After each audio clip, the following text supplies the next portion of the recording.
ថ្ងៃដំបូងដែលយើងបានជួបគ្នាឆ្នាំ1992បេះដូងរំភើបស្នេហាលួចលាក់មិនហ៊ានប្រាប់អ្នកណាមានតែចិត្តពីរដឹងថាស្រឡាញ់គ្នាពេលវេលាដើរទៅមិនរងចាំ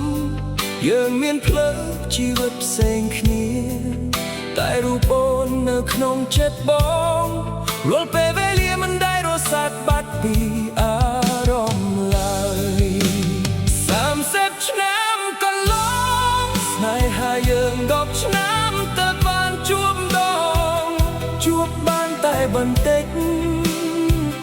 ក៏ត្រូវឃ្លាតឆ្ងាយទុកឲ្យការនឹកគ្រប់ដណ្ដប់បេះដូងឆ្នាំ2001យើងជួបគ្នាទីរយៈពេលខ្លីដូចក្នុងសូម៉ាន់ទោះពេលវេលាមិនឲ្យយើងនៅក្បែរ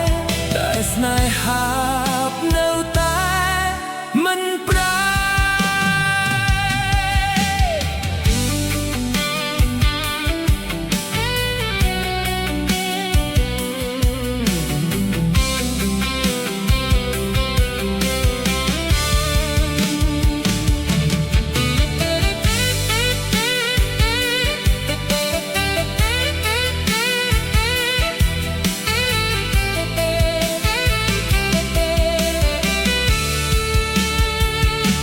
ឆ្នាំក្រោយឆ្នាំ2011បានជួបអូនដងទៀតចិត្តបងនៅតែស្រស់ស្រាយស្នាមញញឹមចាស់ចាស់មិនដែលបាត់10ឆ្នាំក្រោយ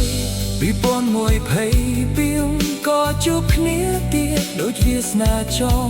ឲ្យនឹកអតីតកាលជួបគ្នាបានតែបន្តិចក៏លាក្រឡាប់មិនដឹងជាតិមុនយើងសន្យាអ្វីទើបជួបគ្នាបានតែពេលខ្លីៗដូចខ្សែវាសនាចងលេងសើចនឹងស្នេហ៍នេះឲ្យនឹកគ្នាមួយជីវិតតែមិនបាននៅចិត្តគ្នា